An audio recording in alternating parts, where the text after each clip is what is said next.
دیوبندیت کیا چیز ہے؟ کیا علماء دیوبند صرف وہی ہیں جو دارالعلوم دیوبند سے پڑھے ہیں، پڑھا رہے ہیں، یا وہاں سے فارغ ہیں؟ ضلع سہارنپور میں جو واقع ہے دیوبند، وہاں کے علماء، وہاں کے فضلاء ہی علماء دیوبند میں شامل ہوتے ہیں؟ کیا ان کے اندر ہی دیوبندیت ہے؟ آئیے آپ کو ذرا دیوبندیت کا مطلب سمجھاتے ہیں، اور دیوبندیت کا کیا صحیح مطلب ہے وہ آپ کو سنواتے ہیں۔ حضرت اقدس مولانا مفتی ابو القاسم نعمانی صاحب دامت برکاتہم العالیہ، محتمم ام المدارس دارالعلوم دیوبند و شیخ الحدیث دارالعلوم دیوبند سے ہم آپ کو سنواتے ہیں کہ دیوبندیت کا صحیح مطلب کیا ہے۔ آپ ذرا ویڈیو کو غور سے سنیں، آپ کو اچھا لگے تو اس ویڈیو کو شیئر ضرور کیجیے گا۔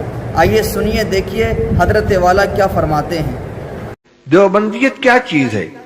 ہم جو کہتے ہیں علماء دیوبند، اس کا یہ مطلب صرف نہیں ہے کہ سہارنپور ضلع میں جو ایک قصبہ ہے دیوبند، وہاں کے پڑھانے والوں کو علماء دیوبند کہا جاتا نہیں۔ دارالعلوم دیوبند کا جو اجلاس 7 سالہ ہوا تھا سن 1400 ہجری میں، تو حضرت مولانا علی میاں صاحب ندوی رحمۃ اللہ علیہ نے اس میں دیوبندیت کا تعارف کرایا تھا۔ دیوبندیت کیا چیز ہے؟ سب سے پہلی چیز توحید خالص، ایک اللہ کی وحدانیت کا دل کے اندر گہرائی میں یقین اٹھ رہنا، کسی بھی طریقے سے وحدانیت متاثر نہ ہونے پائے۔ بدعات، خرافات، قبروں کی پوجا، مزارات کا چکر، طواف اور غیر اللہ سے نظریں ماننا، اس کی کوئی گنجائش نہیں ہے۔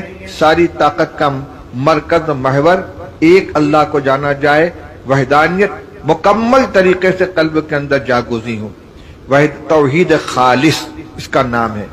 اتباع سنت، حضرت نبی کریم صلی اللہ تعالی علیہ وسلم کی سنت متوارثہ جو کتابوں میں بھی محفوظ ہے اور علماء حق کے عمل کی شکل میں بھی تسلسل کے ساتھ چلی آ رہی ہے۔ سنت کے اوپر 100% قائم رہنا۔ دین میں جو نئی چیزیں ایجاد کی جاتی ہیں رسم و رواج کے قبیل سے، بدعات و خرافات کے قبیل سے، ان کی دیوبندیت کے اندر کوئی گنجائش نہیں ہے، چاہے اس کا ظاہری لیبل کتنا بھی خوبصورت ہو، محبت رسول کے نام پر اس کو انجام دیا جائے یا کسی اور عنوان سے اس کو اپنایا جائے، لیکن اگر کوئی چیز سنت سے ٹکراتی ہے، نبی کریم صلی اللہ علیہ وسلم کا جو طریقہ ہے اس کے خلاف کوئی چیز اگر اپنائی جاتی ہے تو نہیں قبول کی جائے۔ کیوں؟ اس لیے خود رسول اللہ صلی اللہ علیہ وسلم نے ارشاد فرما دیا، من احدث فی امرنا ھذا ما لیس منہ فہو رد۔ ہمارے اس دین کے اندر کوئی چیز اگر کوئی نئی پیدا کرے گا وہ رد کر دی جائے گی۔ جو چیز اللہ کے رسول صلی اللہ علیہ وسلم لے کر آئے، صحابہ کرام نے جس کو اپنایا، سلف صالحین کی یہاں جو چیز قبول کی گئی وہ تو ہے دین۔ اور بعد کے زمانے میں جو نئی چیزیں ایجاد کر لی گئی، رسم و رواج ایجاد کر دیے گئے، میں سب کی تفصیل آپ کے سامنے بیان نہیں کروں گا، اصولی بات کر رہا ہوں، آپ اس کو سمجھیں گے، ان کا دین سے کوئی تعلق نہیں ہے۔ دیوبندی ہونے کا معنی یہ ہے کہ توحید کے اندر بھی پختہ ہو، اتباع سنت اور رد بدعت کے اندر بھی پختہ ہو، صحابہ کرام رضی اللہ تعالی عنہم کے ساتھ محبت ہو۔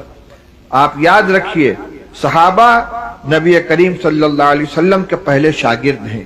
اللہ کے رسول صلی اللہ علیہ وسلم نے یہ دین صحابہ کرام کے حوالے کیا تھا۔ حجۃ الوداع کے موقع پر رسول اللہ صلی اللہ علیہ وسلم نے پوچھا تھا تمام صحابہ کو مخاطب کر کے، الا هل بلغت، الا هل بلغت، اے لوگوں یہ بتاؤ کہ میں نے دین تم تک پہنچا دیا؟ سارے لوگوں نے بیک وقت بیک آواز جواب دیا، ہم گواہی دیتے کہ آپ نے دین ہم تک پہنچا دیا۔ تو رسول اللہ صلی اللہ علیہ وسلم نے فرمایا تھا کہ الا فلیبلغ الشاہد الغائب، جو لوگ حاضر ہیں یہ غائبین تک اس دین کو پہنچائیں۔ علماء دیوبند کا یہ مسلک ہے کہ صحابہ کرام معیار حق ہیں، صحابہ کرام کی کسی چیز کے اوپر تنقید نہیں کی جا سکتی، کیونکہ رسول اللہ صلی اللہ علیہ وسلم نے دین ان کے حوالے کیا تھا۔ یہ دیوبندیت کی تیسری صفت ہے، توحید خالص، اتباع سنت اور احترام صحابہ۔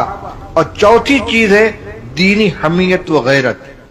دینی حمیت و غیرت کا مطلب یہ ہے کہ اگر اپنے گھر کی بہو بیٹیوں کے اوپر کوئی خدا نہ خواستہ غلط نظر اٹھا دے، ان کی عزت و آبرو کے بارے میں کوئی خدشہ پیدا ہو جائے، آدمی کا خون کھول اٹھتا ہے، جان قربان کرنے کے لیے تیار ہو جاتا ہے، غیرت آتی ہے، حمیت معلوم ہوتی ہے۔ میرے بھائی، دین اسلام اور مسلک حق کی حفاظت کے لیے ہمارے اندر ایک جوش ہو، جذبہ ہو، حمیت ہو، غیرت ہو، برداشت نہ کر سکیں، یہ ہو سکتا ہے کہ دین میٹے اور ہم زندہ رہیں۔ دوستو، یہ آپ نے سنا حضرت والا کی زبانی دیوبندیت کا صحیح مطلب۔ آپ ویڈیو کو شیئر کیجئے، دوسرے بھائی تک بھی پہنچائیے۔ السلام علیکم ورحمۃ اللہ وبرکاتہ۔